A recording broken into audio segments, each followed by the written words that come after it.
والله يدعو إلى دار السلام ويهدي من يشاء إلى صراط مستقيم. بسم الله الرحمن الرحيم. الحمد لله رب العالمين، والصلاة والسلام على أشرف الأنبياء والمرسلين نبينا محمد وآله وصحبه أجمعين. أما بعد،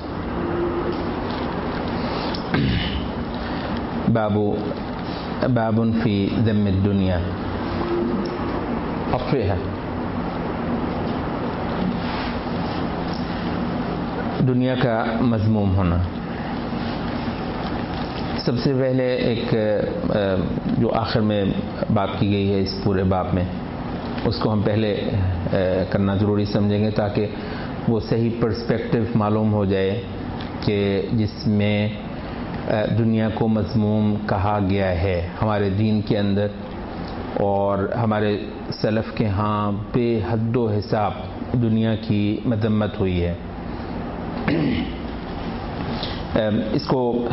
اس کتاب میں بہرحال اتنا واضح نہیں کیا گیا، لیکن یہ ہے کہ امام ابن جوزی اس کو اپنی تحریروں میں بے حد زیادہ واضح کرتے ہیں، اور ابن القیم نے بھی اس کو بہت زیادہ واضح کیا ہے. وہ یہ ہے کہ دنیا کی جب ہم مذمت کرتے ہیں تو اس سے مراد یہ ہوتی ہے کہ وہ چیز جو آخرت کے لیے نہ ہو. دنیا کی وہ سب چیزیں جو آخرت کے لیے اٹھائی جائیں، جو آخرت کے لیے طلب کی جائیں، دنیا کی وہ تمام اشیاء جو آخرت کے مقاصد کے لیے مسخر کی جائیں اور ان سب کو قابو کیا جائے، وہ مال ہو، وہ اقتدار ہو، وہ چودراہٹ ہو، وہ لیڈرشپ ہو، وہ وسائل ہوں، وہ قوت ہو، وہ اسلحہ ہو، وہ ہتھیار ہوں، فوجیں ہوں، اسر و رسوخ ہو، یہ سارا کچھ جو ہے اگر یہ عدل کے قیام کے لیے، اللہ تعالیٰ کی بڑائی کروانے کے لیے، باطل کو پسپا کروانے کے لیے، اور آخرت کی طلب کے لیے جو مقدمات ہوتے ہیں دنیا میں جو کہ صالحین کو درکار ہوتے ہیں، تو اگر وہ کیا جائے تو اس صورت میں نہ صرف یہ کہ دنیا مذموم نہیں ہوتی بلکہ دنیا مطلوب ہوتی ہے. اور یہ وہ معنی ہے جس کے لحاظ سے صالحین نے اس دنیا کو خوب اپنے ہاتھ میں کیا ہے. اور صالحین کا ایسا تصور جو مطلق طور پر دنیا سے منہ موڑیں اور اس کو سمجھیں کہ یہ دین ہے اور یہ اللہ تعالیٰ کے تقرب کا ذریعہ ہے کہ اس دنیا کا تو ہاتھ تک نہ لگایا جائے، سرے سے یہ ہمارا دین نہیں ہے، رہبانیت ہوگی یا کچھ اور ہوگا. یہ امام غزالی بھی اس کتاب میں جو کہتے ہیں وہ یہ ہے، کہتے ہیں کہ جو اشیاء آدمی کے لیے زاد راہ کی حیثیت رکھتی ہیں دنیا سے، تو اگر وہ آدمی ان کو اگر حاصل نہیں کرتا ہے تو ظاہری بات ہے کہ وہ بہت سے مقاصد حق کو فوت کرنے کا ذریعہ بنتا ہے. اور وہ کہتے ہیں کہ یہ بات جو ہے یہ کوئی ایسی نہیں ہے کہ جس میں ہم لاگ لپیٹ رکھیں، اگرچہ بہت سارے لوگ ہماری اس بات کو بالکل غلط بیان سمجھیں گے کہ شاید ہم نے کہا کہ دنیا تو بہت اچھی چیز ہے، تو ہم بالکل کھل کے کہتے ہیں کہ دنیا بہت اچھی چیز ہے اس معنی میں. اب وہ کہتے ہیں کہ بات یہ ہے کہ کھانا، دنیا کیا ہے؟ کھانا پینا، لباس، شادی، گھر، یہ ساری کی ساری چیزیں جو ہیں یہ دراصل اس دنیا سے گزرنے کے لیے ضروری ہیں. تو اگر آپ کہتے ہیں کہ یہ انسان کے لیے ایک جو توانائی اور طاقت کا ذریعہ ہے، اگر آپ یہ چیزیں حاصل نہیں کریں گے تو چلیں گے کیسے؟ یہ ایسے ہی ہے جیسے ایک سواری کو آپ چارہ نہ دیں اور اس سے چاہیں کہ وہ بہت تیز چلے اور بہت ہی جو ہے وہ آپ کو کمال انداز میں آخرت کی منزلیں جو ہیں وہ پار کروا دے. ظاہر دنیا میں آپ نے آخرت کی منزلیں طے کر کے جانا ہے نا، تو آپ کی سواری ہی ماڑی ہے، آپ کی سواری چل کر ہی نہیں دیتی ہے، وہ اتنی لاغر ہے. تو یہی وجہ ہے کہتے ہیں کہ سفیان ثوری جو ہیں وہ بہت اچھی خوراک کھایا کرتے تھے. تو ظاہر ہے مطلب وقت کے بہت بڑے علماء میں بھی شمار ہوتا تھا سفیان ثوری، بہت بڑے زاہدوں میں بھی شمار ہوتے ہیں، عبادت گزاروں میں بھی شمار ہوتے ہیں. تو ظاہر ہے بہت سارے لوگوں نے جنہوں نے زہد کا ایک خاص ہی معنی دیکھا ہوا ہے وہ حیران ہو جاتے ہیں کہ امام صاحب آپ تو بہت اچھی غذا کھاتے ہیں. تو وہ کہتے تھے کہ بھائی سواری کو کھلاؤ گے نہیں تو وہ تمہیں چلائے گی کیسے، پار کیسے تمہیں لے کر جائے گی. تو یہ بھی سفیان ثوری کے بارے میں آتا ہے کہ وہ رات کو بہت اچھا کھانا کھا رہے تھے تو کسی نے تھوڑی سی چوٹ کی کہ بھئی یہ کیا، ہم نے تو بڑے آپ کی نیکی کے جو ہے وہ قصے سنے ہوئے تھے. تو انہوں نے کہا کہ ٹھیک ہے رات کو تم بھی یہیں پہ ہو میں بھی یہیں پر ہوں، دیکھتے ہیں رات کو کون کیسی نماز پڑھتا ہے. تو میں تو یہ کھانا کھاؤں گا تو اس وجہ سے کہ میں اچھی نماز پڑھ سکوں. تو ظاہر ہے مطلب اگر یہ آپ کا مقصود ہے تو دنیا آپ کے لیے بہت ہی اچھی ہے. اسی حوالے سے ایک واقعہ نبی صلی اللہ علیہ وسلم کا جو ایک مشہور قول ہے، عمرو بن العاص رضی اللہ عنہ کہتے ہیں کہ مجھے آپ نے طلب فرمایا تو میں آپ کے جو ہے حکم پر حاضر ہو گیا. تو میں نے دیکھا کہ نبی صلی اللہ علیہ وسلم وضو کر رہے ہیں اور وضو کرتے ہوئے انہوں نے مجھے اوپر سے لے کر نیچے تک دیکھا، نظر ڈالی مجھ پہ. تو کہنے لگے کہ عمر میں تمہیں ایک فوجی مہم میں بھیجنے کا ارادہ رکھتا ہوں تمہیں امیر بنا کر، اور میری خواہش ہے کہ تم وہاں سے فتح حاصل کر کے آؤ اور غنیمت بھی جو ہے لے کر آؤ. تو کہتے ہیں میں نے عرض کیا اللہ کے رسول میں نے آپ کی تابع داری جو ہے وہ غنیمت کے لیے نہیں اختیار کر رکھی. تو آپ نے فرمایا کہ عمر نعم المال الصالح للرجل الصالح، کیا ہی اچھا ہے کہ ایک خوب مال ہو اور خوب آدمی کے پاس ہو، اچھا مال ہو اچھے آدمی کے پاس ہو. اور حقیقت رسول اللہ علیہ وسلم کے اس فرمان کو آپ تھوڑی سی توسیع دے لیجئے، کیا ہی خوب ہے کہ اچھا عہدہ ہو اور اچھے آدمی کے پاس ہو، کیا ہی خوب ہے کہ اچھی پوزیشن ہو اور ایک صالح آدمی کے پاس ہو. تو کیا فاسدین اور مفسدین کے لیے آپ یہ پوزیشنیں، یہ عہدے اور یہ جو مواقع ہیں یہ چھوڑنا چاہ رہے ہیں؟ تو اس معنی میں تو زور لگا دینا چاہیے صالحین کو یہ جو دنیا کی کمان حاصل کرنے کے لیے اور اسٹیئرنگ کی سیٹ پر آ کر بیٹھنے کے لیے. تو اس معنی میں تو دنیا بہت ہی زیادہ مطلوب ہے، کیونکہ دراصل یہ دنیا پھر آخرت کی کھیتی بن جاتی ہے. تو جب دنیا آخرت کی کھیتی ہو تو پھر وہ خوب اس کو سیراب کرنا چاہیے، اس پر خوب محنت کرنی چاہیے، اس فصل کو کمال کا اگانا چاہیے، اگرچہ وہ دنیا میں ہی فصل اگائی جائے گی، ظاہر آخرت میں تو آپ کو کوئی اگانے نہیں دے گا. بہرحال اب ہم اس مقدمے کے بعد اپنے اصل موضوع کی طرف آ جاتے ہیں. اب آپ کو معلوم ہو گیا کہ جب بھی مذمت ہوگی قرآن مجید کے اندر دنیا کی، احادیث کے اندر، سلف کے کلام کے اندر، تو اس کا دراصل مطلب کیا ہوگا. اور وہ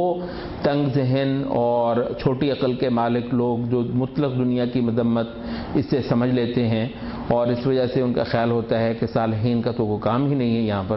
تو وہ امید ہے کہ اب آپ پر بالکل واضح ہو چکا ہوگا.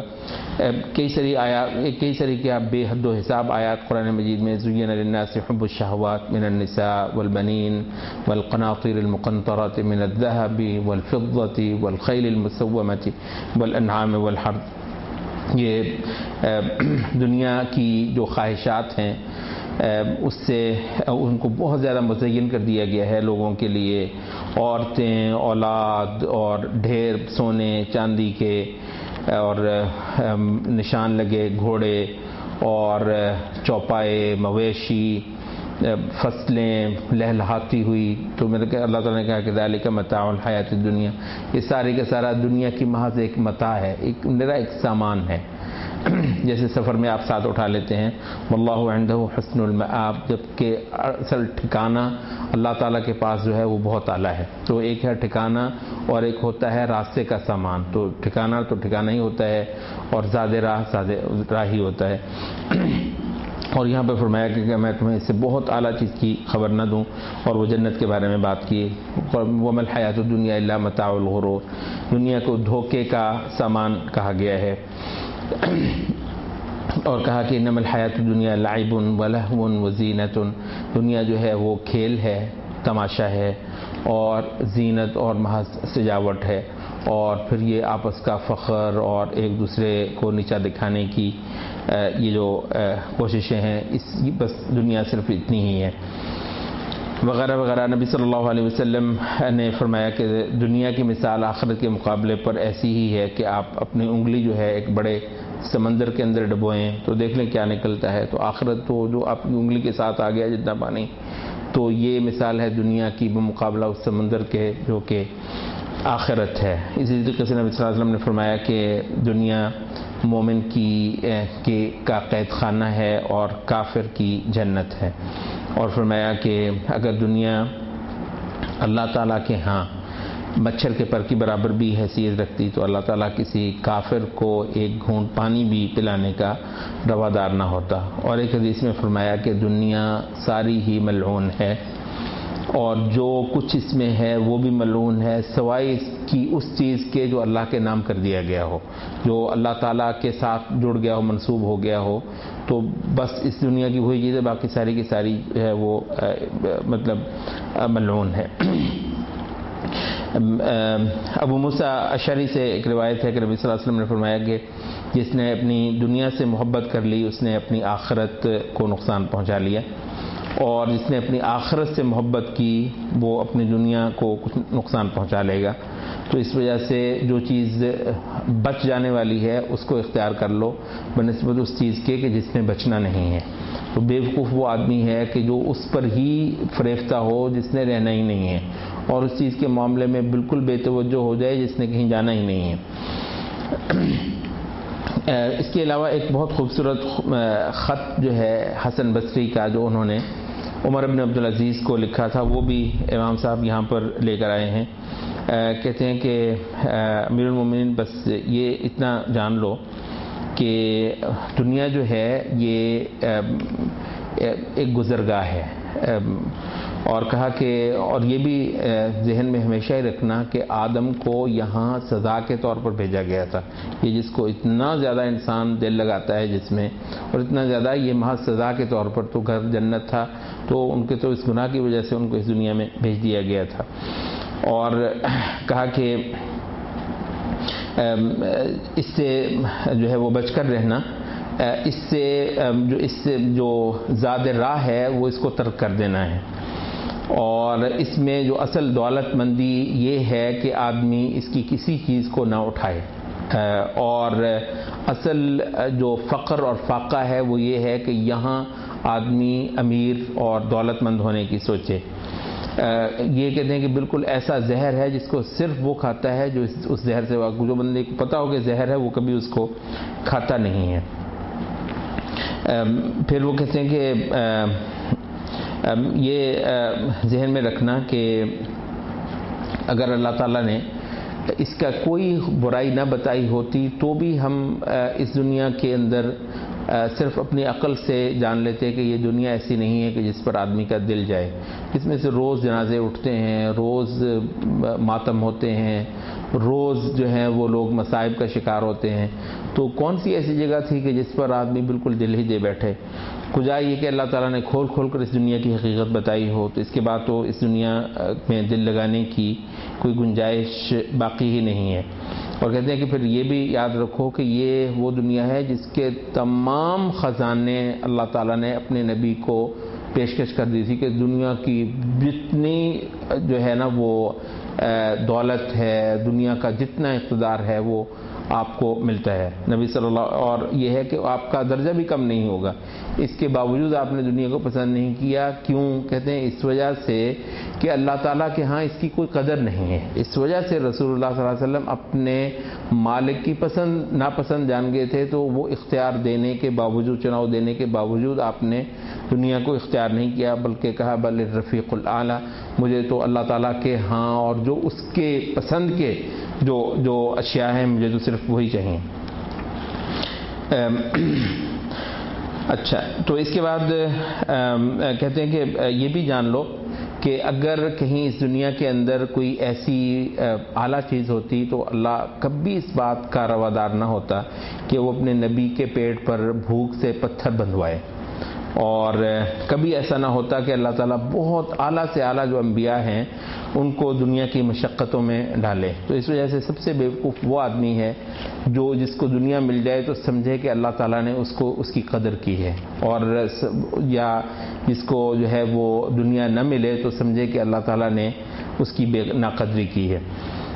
مالک ابن دینار کہا کرتے تھے کہ جادوگرنی سے بچ کر رہنا مراد ان کی ہوتی تھی یہی دنیا۔ یہ بھی کہتے ہیں کہ کئی سارے صالحین کو دنیا کو جب بھی دکھائی گئی خواب میں تو ایک نہایت بدصورت بڑھیا کی صورت میں دکھائی گئی۔ اسی وجہ سے یہ کہا جاتا ہے عام طور پہ کہ اگر خواب میں کسی کو بڑھیا نظر آئے بدصورت قسم کی تو عام طور پر اس کی تعبیر دنیا ہوگی۔ تو اگر وہ اس کو جو ہے اس سے محبت جتا رہی ہو یا اس پر جو ہے وہ التفات ظاہر کر رہی ہو تو یہ انسان کے ڈر جانے کی دلیل ہے۔ زیادہ امکان یہ ہے کہ دنیا اس کو لبھا رہی ہے۔ بعض آثار وغیرہ میں بھی اس طرح آتا ہے کہ قیامت کے روز دنیا کو لوگوں کے سامنے لے کر آیا جائے گا اس حال میں کہ وہ ایک بالکل نکٹی بڑھیا جو ہے جو کہ ڈراؤنی سی صورت رکھتی ہے اس کو لے کر آیا جائے گا، اور تمام مخلوقات کے سامنے کہا جائے گا کہ اس کو پہچانتے ہو؟ تو لوگ کہیں گے اللہ تعالیٰ بچا کر رکھے، یہ کوئی مطلب دیکھنے کی چیز ہے۔ تو ان کو کہا جائے گا کہ یہ وہ تھی کہ جس کے لیے تم اپنے رشتہ داریوں کو بھی تج دیتے تھے، اپنے خون کو بھی، اپنی محبتوں کو بھی، اپنے جو ذمہ داریاں تھیں، اپنے فرائض کو بھی، سب کو تم پس پش ڈال دیتے تھے۔ تو اس کے بعد اس کو اٹھا کر جہنم میں پھینکا جائے گا تو وہ کہے گی کہ خدایا میرے عاشق کہاں ہیں آج؟ تو ان کو اللہ تعالیٰ حکم فرمائے گا کہ اس کے عاشقوں کو بھی لے آؤ، ساروں کو جو اس کے پیچھے چلتے تھے ان کو بھی ساروں کو جو ہے وہ اس دنیا کے پیچھے ہی جہنم میں دھکیل دیا جائے گا۔ اور کہتے ہیں کہ صالحین کے ہاں اس کے لیے ایک اور تعبیر جو ہے وہ یہ رہی ہے کہ یہ دنیا ایک سپنا ہے، یعنی اس کی کوئی چیز جو ہے وہ قابل اعتبار ہے ہی نہیں۔ کہتے ہیں اس کی صرف اور صرف مثال ایسی ہے کہ بندہ خواب میں دیکھ رہا ہو کہ اس کے پاس ڈھیروں دولت اور فراوانی اور پتہ نہیں کیا کچھ ہے، تو یکدم اس کی آنکھ کھل جائے اور اس کے بعد وہ دیکھے کہ ذرہ بھی نہیں ہے۔ کہتے ہیں 100% مثال دنیا کی ایسی ہی ہے۔ اسی وجہ سے بعض آثار بھی لے کر آتے ہیں، بعض اس کی نسبت جو ہے نبی صلی اللہ علیہ وسلم کے ساتھ بھی کرتے ہیں اس قول کی کہ الناس نیام فاذا ماتوا انتبہوا، کہ لوگ آج سوئے ہوئے ہیں، جب وہ مر جائیں گے تو جاگ جائیں گے، یعنی ان کی آنکھ کھل جائے گی۔ لوگوں کا تو خیال ہے نا کہ آنکھ بند ہو جائے گی، نہیں بھائی، آنکھ بند کب ہو جائے گی؟ آنکھ کھل جائے گی۔ اصل حقیقتیں تو وہ دیکھنے لگیں گے اور وہاں ان کو معلوم ہوگا کہ یہ دنیا جس کے لیے وہ مرتے تھے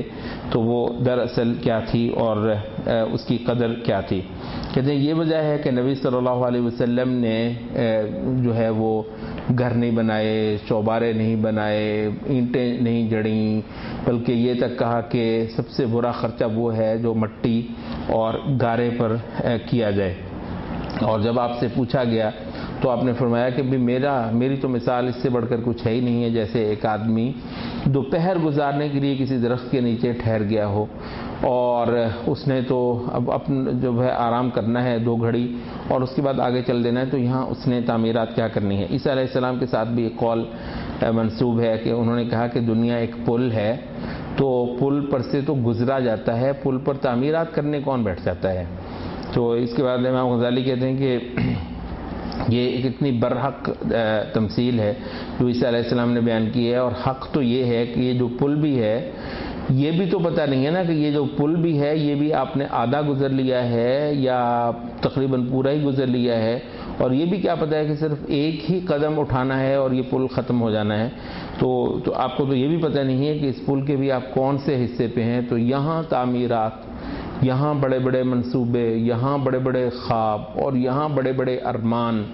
اور یہاں بہت بہت جو ہے وہ آرزویں پوری کرنے کے منصوبے میں یہ کر لوں گا، میں وہ کر لوں گا۔ بے وقوف ہے، یہاں کیا کر لیں گے بھائی صاحب؟ یہاں سے تو اٹھا کر جانے کی جو چیزیں ہیں تو وہ سوچیں. تو یہی وجہ ہے کہ ابو الدرداء رضی اللہ عنہ کے گھر میں اتنا کم سامان تھا. کہتے ہیں کہ کچھ کوئی ان کے کوئی ملنے والے آئے تو انہوں نے کہا کہ ابو الدرداء گھر میں کوئی سامان رکھا ہی نہیں. کہنے لگے کہ اصل میں شفٹ ہو رہا ہوں, دوسرا مکان میں نے لے لیا ہے, وہ بڑا اچھا ہے, تو میں تو جو چیز ہوتی ہے میں وہیں پہنچا دیتا ہوں. اس کو سمجھ نہیں کہتے پھر بھی مطلب کچھ تو رکھ لیتے. کہتے نہیں بھائی میں تو بالکل ہی مجھے پتہ ہی نہیں, اندازہ نہیں, میں تو عنقریب شفٹ ہونے والا ہوں, تو اس وجہ سے میں جو بھی سامان ہوتا ہے میں وہاں پر بھیج دیتا ہوں. تو پھر بھی جب اس نے کہا